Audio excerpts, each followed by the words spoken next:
I'm Francine Delgado, and you're listening to True North Country Comic Podcast.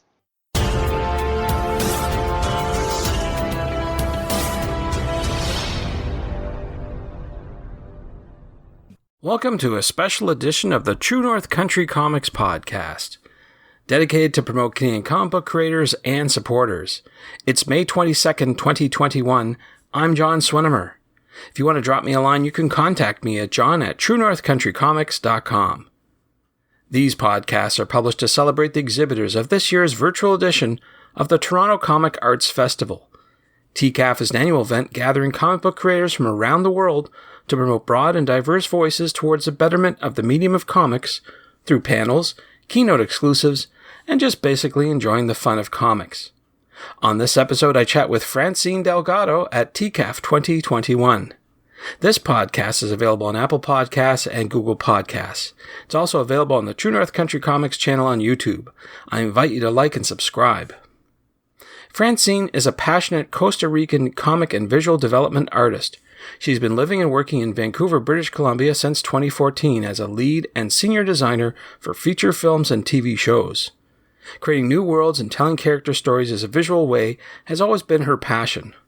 She's been working most recently as a comic cover artist for the Golden Age comic tributes, as well as helping indie writers create their comic pitches. Last year, the local government of her native province in Costa Rica gave her recognition for representing women in the professional artistic field. And so, without further ado, here's my chat with Francine Delgado at TCAF 2021.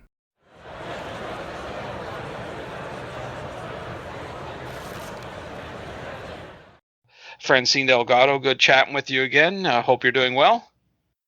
Thank you very much. It's a pleasure to talk to you as well. And yeah, I'm doing very good. Thank you. Good. Now, I was reading on your Twitter that something happened to you with the Costa Rican government, a sort of recognition. I wonder if you could talk a bit about that. Yeah, absolutely. Like I went home, not last year because of COVID, but the year previous. And my local government gave me this award as a female representative of the art because of the work that I have been doing in comics and animation.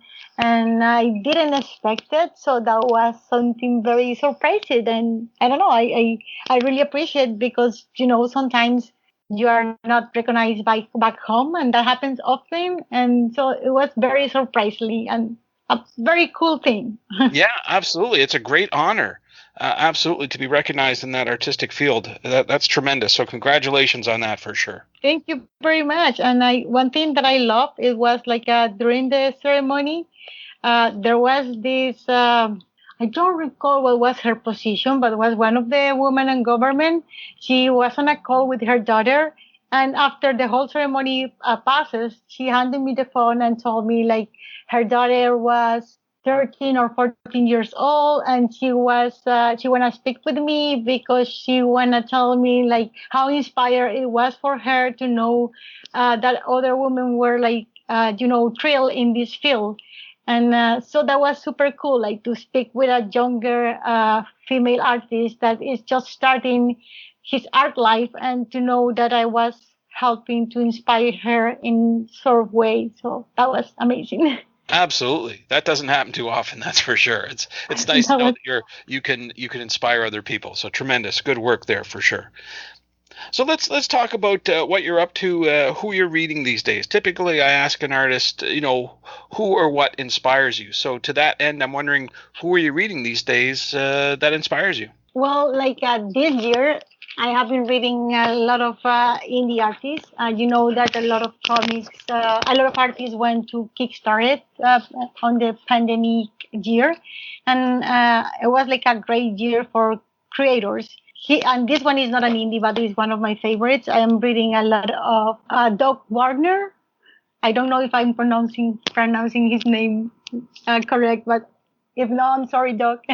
But he is a great writer. He's a veteran writer, and he works like a lot of his works are for Image, and I think he also have one publisher that he is part of. It's called like maybe 12 Gauge. Yeah, that one. actually, they had a Kickstarter this year. He was the writer, and Brian Stelfreeze was the artist. Their book was amazing. So this year, I have been reading a lot of dogs books. Very good. Good stuff. So we're here talking about the Toronto Comic Arts Festival. So I'm wondering what book or books were you promoting at that show? Well, TCAF. TCAF was so great for me because I always wanted to be in TCAF, and even when this year was online, not there, it was like amazing to be part of it. And sadly, I didn't have the book ready yet. I'm still working on a book, but we have some legal issues there, kind of. So we have not been able to release the book. It's like a second part of the comic, but it's still like we cannot release it yet. So sadly, I didn't have it ready. So what I did for TCAP was like bring some of my exclusive prints that I have been working on lately. So I didn't have any books, but I had 5 exclusive prints. One was just like launching this month on May, and I launched it for TCAF, and now I have it on my webpage as well. But these prints are super cool because I'm working with a group of artists called MB Artists Alley, and the quality is great. They do like fine art prints, like platinum prints, and also like in canvas. And I gotta tell you, like when they send me like the first samples, I've seen very cool prints in my time, but these were like wow, like everything, like the packaging, the way they sent everything is so perfect and professional. I love it. Good. Well, I want to talk about the tools that you use to create your art. I used to be mostly a digital artist, but since maybe last year or a little bit more, when I started working with MB artists, I started also doing more traditional work because one of the stuff that they are doing is like they help me to sell my original art. And since I was doing like everything digital, I was like, okay, I don't have original art. So I started like thinking like, okay, I'm gonna start working traditionally, and I start like adding some, asking some tips to some of my super cool pro friends. And I started working on some covers for this small batch of Golden Age comic reproductions they are doing. Yeah, very nice. And I'm doing all the covers for those comics traditionally. So what I'm doing is like basically because I have this digital background. I do a sketch digitally, super quick for me. So I do the sketch digitally and work out the composition and storytelling I want to do. Then I clean it up a little bit and print it in non-photo blue, and then on paper do the inking and or the washes. I'm loving a lot work with ink wash, and sometimes I also use markers like water markers. That's quite unusual, to tell you the truth. Most people go the other way. They start traditional, go digital, but you're going in reverse. Do you find it more rewarding that you have a tactile feel when you're creating art than, let's say, digital? Yeah, I love to do it traditionally. Actually, when I start, like was super young, I start on paper, but then life take me to different things, and I stopped like almost drawing for some years, almost at all. And then I start drawing again, full digitally, and I went professionally full digitally, and now I'm going back like to my roots. But when I started on paper, and I remember when I was like super young, like teen, and I was doing my first comic pages. I did that on paper with ink, and I recall like this probably happens to a lot of artists. If there are more artists listeners, they are probably gonna feel like yeah, that happened to me. Like you're almost with your page done, and then you drop the ink, and the ink make a big splash, and no, everything is lost. Yes. But yeah, I remember all that. And then when I started working digital, I was like, oh my God, this is the best, like Control C rules. But now that I'm going back to traditional again, I feel it more rewarded because at the end, I don't know, I'm a sucker for classics, and I love to have at the end like a piece of paper with the traditional art there. And it's the same thing like when I have digital comics and I have like comics on paper. A good comic, you can read it digitally or you can read it on paper, doesn't matter. But it feels very rewarding for me to Hmm. have the book in your hands and, I don't know, smell of the pages or everything. Absolutely. No, that's a great feeling to have. That's for sure. I know that there's been a lot of people sort of complaining, I guess you could say, with this sort of slow transition to digital, that you found out the hard way that it eliminates the physical, the cover art that you would go to the traditional conventions and festivals to get people's raw art. Mm. But it's sort of disappearing. But you're making an effort to bring that back with this group that you're working with. So I think that's a great idea. Yeah, absolutely, absolutely. And to be completely honest, like I wasn't into prints. I was never into prints because I always like traditional art. But now that I'm seeing like the quality and the craftsmanship that they are taking with these prints, it's like, oh, it doesn't feel like I don't know, machine made. Because probably what I didn't like about prints in the beginning was like, oh, this feels like too commercial. But Hmm. since this is like more exclusive, they only do like 100 of each one, and Uh, they are numbered, and they kind of put like this cool like press on the paper, so you know this is like exclusive print. So it feels like a little bit more craftsmanship on that. right, Like I right. don't know, there is like No. the human touch that I miss. Yes, absolutely. No, that's great. That's great. So typically at festivals or conventions, in addition to networking and meeting people, it's also about people coming up and asking, how do I make my comic book? Because you're sitting behind a table, you're an expert. What advice would you give to someone who were, let's say, coming up to you at a table and asking for advice? What would you say to them? Well, now I just gotta say, if you want to do a comic book, just do it. What the reason why I'm saying this is because I have an 11-year-old niece, and sometimes out of the blue, she just sent me comic pages she's doing with Oh. 11 years, Hmm. 11, and I'm like, oh my god, I was like so much more older than her when I was start getting notions of this, and she draw like on her iPad or like on different programs that she have like and sometimes she does drawing on paper, so it's like wow, if Angela do comics on paper on the iPad or whatever, just because she wanted, everybody can do it if they want it. So if they wanted to do it like more, if they're asking like for more professional advice on how to get print or how to get like that would be like more specific things.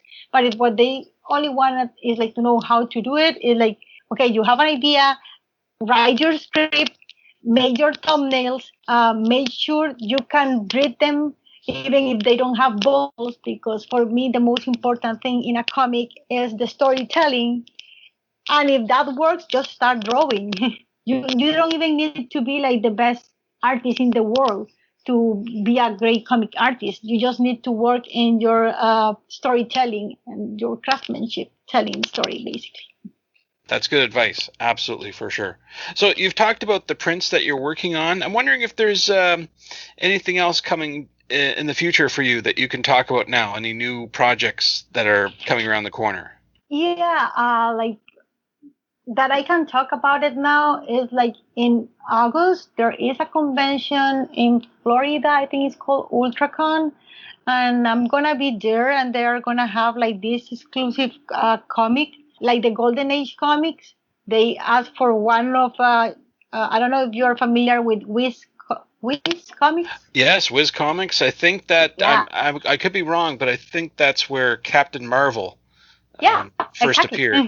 Yes, Hmm. very So cool. basically, where everybody is doing like a reinterpretation or a homage to one of the Wiz Comics covers, and I'm working one that I'm really like it is like I think it's number 52, but it's one with Captain Marvel fighting with Billy. So Oh you wow. have both alter egos fighting, Hmm. and in the original comic, it's just like the two characters next to each other and like lining in the middle.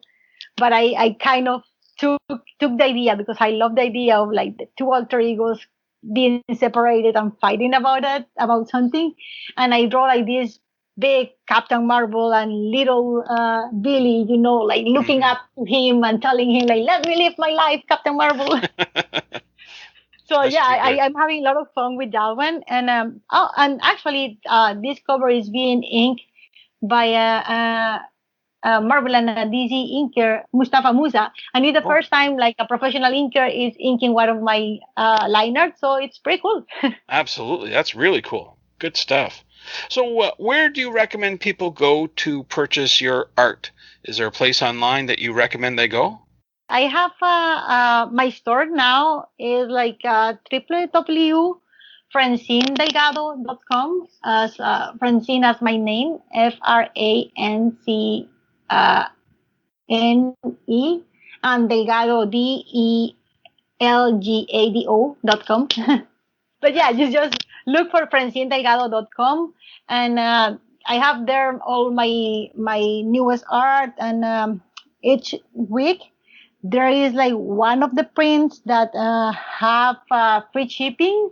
So if you want to know which one, I do like a small podcast or I don't know, like video or something every Wednesday, and then that Wednesday they announce it with the MB Artist people.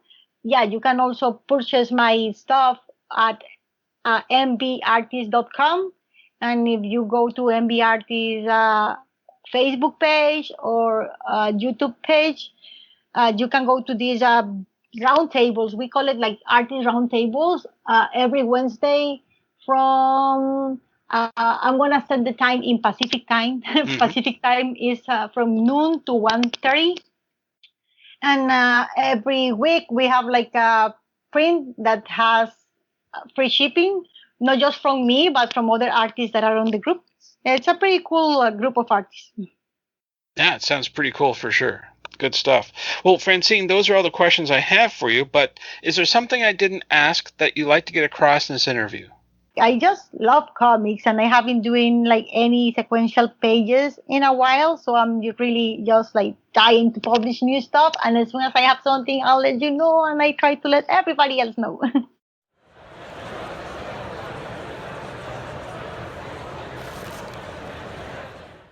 Thanks to Francine for the chat. You can discover more about Francine on Instagram at instagram.com/pienta_Niagara. That's PIMIENTA_NEGRA. And online at frandel.com. And you can buy Francine's prints at mbartist.com. And thanks to you for listening to the True North Country Comics podcast. If you haven't done so already, please subscribe to and like this podcast on Apple Podcasts. And please leave a good rating. Also check out the TrueNorthCountryComics.com website and follow along on Twitter at True North Comics. True North Country Comics is now on YouTube. Please like and subscribe to the video channel. Please send your feedback to John at TrueNorthCountryComics.com. Thanks again for listening, and come back soon for another episode. Bye for now. True North Country Comics podcast is copyright True North Country Comics, copyright 2021.